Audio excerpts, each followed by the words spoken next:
All right, pampita simple. Kano kagenda beera a bit political. Eddoboozi lyange si ddungi naye tugenda tambulirawo mpola mpola. I had to do this video. Olunaku lw'ejjo eggwanga lyafunye amawulire g'okwegatta kwa Mathias Mpuuga Nobert Mao ku Museveni. Era mu katambi akafulumye Nobert Mao yategeezezza nti ba reaching to an understanding between Mathias Mpuuga, DF eya Mpuuga, DP eya Nobert Mao, FDC eyaba Amuriati, UPC eya Kena ne NRM nga bagenda kukola enteeseganya ekimu ku biraga nti bagenda kuwagira Museveni. Ebbanga lyonna abantu abasinga babadde nga bagamba nti bano abantu bakola ne Museveni nga tulowooza byakusaaga. Abasajja batuuse ku point nga bakoye okwekweka. Era mu bigambo bya Mao yagambye nti bagenda kukola buli kisoboka okulaba nga akabinja kaabwe kekava mu president. Nobert Mao nga minister mu government ya Museveni gwabadde alimba eggwanga nti alwanyisa. Wandika wansi ogambe nti abadde alwanyisa Nobert Mao. Kino abasinga nkimanyi kyabakubye enkyukwe naye abasinga era nkimanyi in the same way mwabadde mukisuubira because bano abantu babadde nga mu nkukutu. Ekifaananyi kyolaba ku screen Nobert Mao yali ne Mathias Mpuuga olunaku lwe baata Segirinya Muhammad ne Alan Sewanyana. Nobert Mao rather Mathias Mpuuga amawulire gafuluma mbannamawulire, in fact it was Daily Monitor, yavaayo negamba nti okutebwa kw'Abasegirinya kwabaddemu enteeseganya wakati wa opposition ne Museveni. Leader of opposition then yali Mpuuga. Era abantu ne beewuunya including the president Robert Kyagulanyi Ssentamu Bobi Wine yayita Mpuuga n'amubuuza owaayi bino byendaba bituufu. Mpuuga n'abyegaana. Njagala mukakasa abantu nti bantu babi nnyo. Olwabyegaana n'asuwinga ne Daily Monitor olw'omuwandiikako ebyanjwanjwa. Abamu ku ffe tugamba ye musajja olaba alaze amaanyi. Yes, kirayika bamuwaayiriza. Waliwo kye bayita emmandwa bwanika mu Buganda. Mu kufa kwa Segirinya nga wayisewo ebbanga nga Monitor wandiise ebintu ebyo, Mathias Mpuuga byamusimattuka n'agamba nti ffe twateesa, nze yateesa abantu bano babeere nga bateerwa. Ensi n'emanya nti Mpuuga tali yeesigika, tabangako wamazima ebbanga lyonna. Tambuza vidiyo eno, kinuma nnyo okubanga tucompilinga this information ne tugibawa ne mulaba bulabi n'otasharinga. Bambi baako gw'osharingira naye ategeera ensonga eno oba oli awo naye anaasharinga. Please kindly share. Oli kuva strange 256 nabagambe kano kali too much political. Mpuuga avaayo ategeeza eggwanga publicly mbu yateesa ne gavumenti okutaba Segirinya. But NUP ebbanga lyonna yalinga egamba tetusobola kuteesa na Museveni. Tuteesa naye ku ki? W'oteesa n'omuntu olina ky'omuwa naye n'akuwa. Kale Mpuuga yawaayo batuwa Basegirinya. Mpuuga ye yawaayo ki? Kimu ku biraga nti akabadike ke kaali kano kusuula Kyagulanyi mu katego kano. Ne Kyagulanyi mugezi alina Katonda we atalina n'abawagizi abamutegeeza. Abaana boogera ebigambo ku social media ne mulowooza nti kalebule naye babeera basindika message. Kyemmanyi gy'akwata n'asengejja n'akola okunoonyereza n'akola final decision. Singa Mpuuga yali akyali mu kibiina singa tetumanyi we tuli. Story ya Kibalama ebaddewo era byavuddeyo. Mpuuga ye yagamba abo bakibalama batwale NUP mu kkooti na buli kati National Platform ekozesa ssemateeka omukadde lwa nsonga ssemateeka omupya gwe baateekamu ennongosereza akakiiko k'ebyokulonda kaagaana omukkiriza lwa nsonga baali baatwala ekibiina mu kkooti. So NUP etambulira ku ssemateeka omukadde. all this was orchestrated by Mpuuga. The same Mpuuga yasazeewo okukolagana ne Museveni. Bassebo ne bannyabo. Ebbanga lyonna abadde ayagala okuleeta reforms. Era nkiwa bano abasajja basooka leeta tteeka leader of opposition alondebwe mu parliament. Nkulaga omululu gw'abasajja. Baali babulayo kimu kuleeta tteeka nti president alondebwe mu parliament. And I believe nayo kisobola okujja. Olunaku olwokubiri bassebo ne bannyabo bagenda kunominating aba presidents olwokubiri n'olwokusatu. Kyagulanyi Ssentamu Robert Bobi Wine olunaku olwaleero abadde ku kitebe kya NUP Kavule n'ategeeza abantu nti ku lunaku olwokubiri ngenda kukunominatinga. Naye olumala okunominatinga ngenda kukola rally yange esooka, nominational rally, ngenda gikola Katwe. Then oluve Katwe adde Nateete. Museveni olumala omunominatinga agenda gikolera Kololo. We all know there are so many possibilities. Ku 1999 bagenda kwagala sabotage nga Bobi Wine obutakola rally because luno lunaku olusooka nga bakunominatinze lubeera lunaku lw'amaanyi. Mujjukira mu 2016 cause 2021 waliwo COVID. 2016 we banominatinga enamboole abantu buli omu yajja n'abantu be. Kano Kiza Besigye okutuuka we yalina okubira final rally kyamutwalya almost a full day. Now Bobi Wine agenda nominatingibwa then agende Katwe okuba rally. Kulaije yavuddeyo n'ategeeza eggwanga mbu SFC yegenda okuba n'obuvunaanyizibwa okuuma ba presidential candidates. Abaffe tuweebuuza, do you think Bobi Wine anasobola okutuuka ku nomination ground wagenda okubira rally ye? That is a question. Genda wansi owandiike Bobi Wine SFC Katwe ku kisaawe mu rally. Abagambye kagenda beera a bit political, njagala okawo obudde. Mu 2021 Bobi Wine we bamunominating ekyambogo, all cameras were on. Mwalaba after being nominated abamaje bamuwamba. Mu kumuwamba basooka nakuba ndabirwa mu mmotoka nga mulimu ne mukyala we Babi. Ne bamuwamba ne bamuvuga omutwala emagere ne bamulemesa okukola rally yasooka yayina abeera kamoocha. Bassebo ne bannyabo, there it was understandable basobola okwekwasa nti twali mu COVID-19. Bana eddoboozi lyange ebbine tugendera ombadde nina okukola video. Oli kuva strange sharinga tambuza video. It was COVID in 2021. Era beekwasa ekyo. Now this time around, ladies and gentlemen, tetulina COVID, remember. Museveni alangiridde agenda kukola rally ye ekololo ku kisaawe. Bobi Wine agambye eyiye agenda gikola Katwe. Katwe oluve Katwe agivuge agizze Nateete. From Katwe and Nateete it is a very near distance. Oluve Katwe avuga baluta bati oluguudo n'agwe Nateete. Nayo nayogera n'abe Nateete eyo agenda kubanga ayogerako n'abantu ng'amaze nominatingibwa ku lunaku olwokubiri. So gwe wena ndaba olunaku olwokubiri luwandiike oluteeke mu byafaayo nti Bobi Wine agenda nominatingibwa lwagenda okutuuzibwa ku ballot. Between now and Tuesday, expect a lot of abductions, expect a lot of bad and evil that is going to happen to the National Unity Platform. Ekyo nkigambidde waneeno because these people buli kye bagenda okukola ensebe ekimanyi, they are predictable.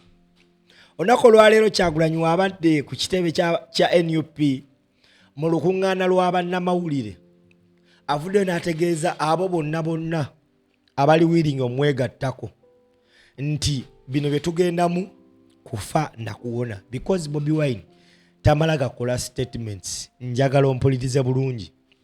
Bobi Wine agenda kukola statements ng'ezo ng'ayina kyategedde. Waliwo omuntu omu yagamba Museveni waba asobola okubeera ne bambega mu NUP kiki ekikulowoozesa nti Bobi Wine tasobola kubeera n'abambega mu NRM? Abadde mukambwe era n'ategeeza ensi n'agigamba mbu tugenda mu kalulu naye kakufa na kuwona, era n'abagamba musibe engatto zinywere, n'agamba gwe wenna wenna atali ready ke kaseera obiveemu. Kino kigenda tuyamba omujjako bwe badde bagamba nti Bobi Wine attisa abaana baffe abaleeta mu bino ebintu, talina gwayise. Agambye nti ne waanaasigala omu ali ready ofaafagana ne Museveni. Wabadde ayogerako eri bannamawulire ku kitebe kya NUP e Kavule, Kyagulanyi Ssentamu Robert Bobi Wine Mitembo alayidde agannyina Nalunkuuma agenda kufaafagana ne Museveni. Remember NUP badde tambuza enjiri ya protest vote. Ekimu ku biraga nti Bobi Wine n'abamugoberera abali ku alaali bali ready okufa. They are even ready to take a bullet if it's what it takes. Basebo ne banyabo gwandaba oli ready? Njagala ulize Bobi Wine ebigambo byagambye obubaka abadde abusindikira ba foot soldier ne bannankyukakyuka bonna gye bali. Tambuza video eno katukomewo tuwulirize bino. Njagala okuwa obubaka buno eri bannayuganda bannaffe mwenna nti muli ku lwammwe tuli ku lwaffe. Ekyomukisa omulungi tuli bangi, ekyomukisa omulungi tusobola okubikyusa byonna. Bassebo ne bannyabo musobola okukyusa ensi yammwe, tusobola okukyusa ensi yaffe. Museveni okulaba ng'akola bino ebintu byonna ng'akwata sente z'amalwaliro n'azigulamu bannabyabufuzi n'azigulamu abaana b'omugeto, kitegeeza nti ayidde abulako majaani. Buli we mulaba nga batulwanyisa nnyo mumibadde mbotusiba ffenna naye makomera agamwe temusobola nasiba abantu 20,000, tuli 4,000,000. Tebasobola tumalira mu makomera. So nga tugenda mu kulonda kuno bassebo ne bannyabo, njagala mubeere ready musibe engatto zinywere. Njagala obategeeza nti ffe tusimbudde. Nsinzira wano bategeeza nti tugenda kunominatinga ku Lwakubiri nga 23. Era oluvaayo nga Museveni bw'alina laale Kololo, naffe tulina laale Katwe. Bwe tuva e Katwe tugenda Nateete. Bannayuganda mwenna musobola kino kikola. Buno buyinza bwammwe, guno mukisa gwammwe, buli kye mugenda okukola okutandika ne ku Lwokubiri kigenda kubeera mu mateeka. Saagala mutiisibwe. Eno embeera temulinda Kyagulanyi yekka gye bateekerawo, nammwe musobola okutandikira yonna gye mutandikidde. Gwe yeetegese okubeera sireevu tetuli mikwano gyo. Gwe yeetegese okubeera sireevu tetuli naawe, genda ewaka. Oyo akyekomera bino biveemu, bino bya ddala, ffe tugenda mu bya ddala. Nze ng'omuntu nkimanyi era twafunye information tibeetegese okukwata buli muntu yenna neetoolodde ne bwe naaba nnyina kulinnya booda njagirinya mazima ga Nalunkuuma. Temugenda kisa, temugenda kutusayira ensinga. Mwenna bannayuganda mbabuuliranga pulezidenti gwe mwalondera gwe mugenda okuddamu okulonda. Obuyinza bwabumpa nange mbubawadde, buli omu alina obuyinza. Omusajja yenna bassebo ne bannyabo ng'ataddeko search and expression ku face ye n'atuuka ku point erayira aga nnyabo Nalunkuuma amuzaala. That message may look to be a simple statement, but it carries a lot of meaning and strength and zeal. Ekimu ku biraga nti Bobi Wine ali ready for anything. Era in so being ready, ategeezezza bonna abali ku tiimu w'obanga toli ready essaawa zino obiveemu, wandika wansi biveemu. Remember, Bobi Wine tagenda kulwana na Museveni yekka, wabula Museveni alina n'egganga z'ataddemu ssente. Kano mukategeere, alina n'egganga z'abavubuka z'ataddemu ssente. okulwanyisa Bobi Wine ng'abaana ba ghetto. Bobi Wine okuteeka lwale ye ekatwe takikoze nti just alonze bulonzi. It was not random. Otwogera ku ghetto esinga obamu abavubuka abayaaye ababi ababbi era abavubuka bataddemu ssente za Museveni bali katwe okusinga Kisenyi. That is a near distance. Basebo ne banyabo. Bobi Wine ayagala kulaga Museveni ndine ghetto ze weepankirako nzikomandinga. Mujjukire mu 2021 Bobi Wine bamugaana okukola rally after nomination e Kamocha. Okumanyanga Bobi Wine ye yajja wangeri ndala. Olwamugaana yaddamu n'ategeka another rally. Because omuntu wamalo nominating bwa ayina okugenda n'alaunching manifesto ye yeyo nomination party gyakola. So after nominating him in 2021 bamulemesa nga bekwasa COVID-19. Bobi Wine yakola decision abasinga ku vije twagaana okukkiriza ne twagikiriza later. Omusajja yagamba munganyo kola rally yange e Kampala ngenda gitwala Museveni gyasinga amaanyi. Kyagulanyi yasituka n'agenda Mbarara Kacheka Stadium gye yateeka lwale. Amidst all the challenges, the beating, the tear gassing, Bobi Wine yayogera ku rally eyo nga ne tear gas avuga. I remember that day. In fact that day yasooka mu kuziika Anas Kalisa ne mukyala we Babi n'alyoka enkeera ajja kweyo rally.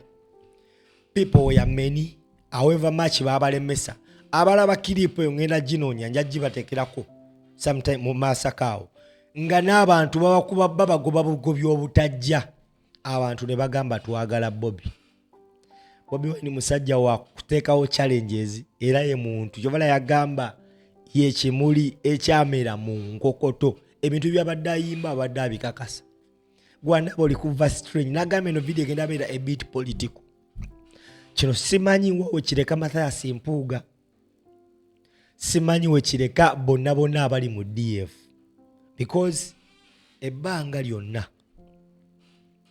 tubadde tulowooza abantu balinaffe kumbe ng'abantu baba tusigamu. Era akakumunta oba akasengejja Kyagulanyi ne NUP ke bakozesezza okulabisa abalyake mu butuufu mu buli muntu yandibadde afuna akasengejjaako. Obuli omu yejjayo yekka. Ekyampuuga kyatandikira ku ssente 5. Kyagulanyi n'atuwa reasons ze yabesingirako okugamba nti Mpuuga zino ssente tezaali mu mateeka. Yagamba nti bonna ba past leader of opposition teri yali afunyako kasiimo. Lwaki kuggwe?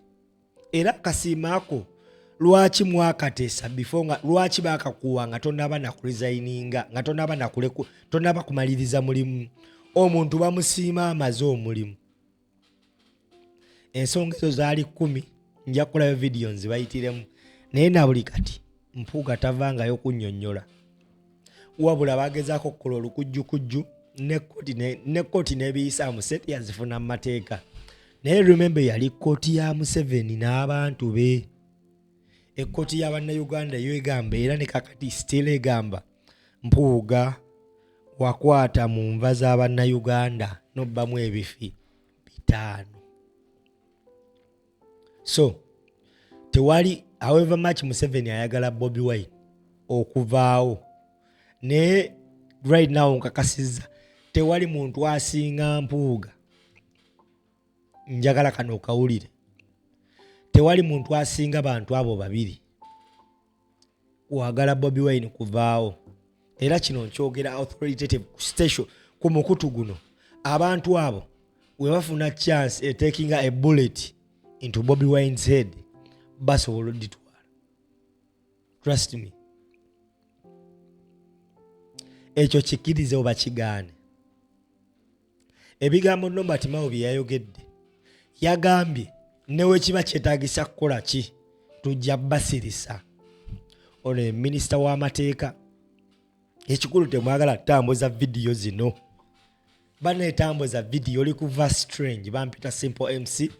Make sure you subscribe, tap the notification bell and help me share the video to as many people as you can. Mubere bulungi. Mwera.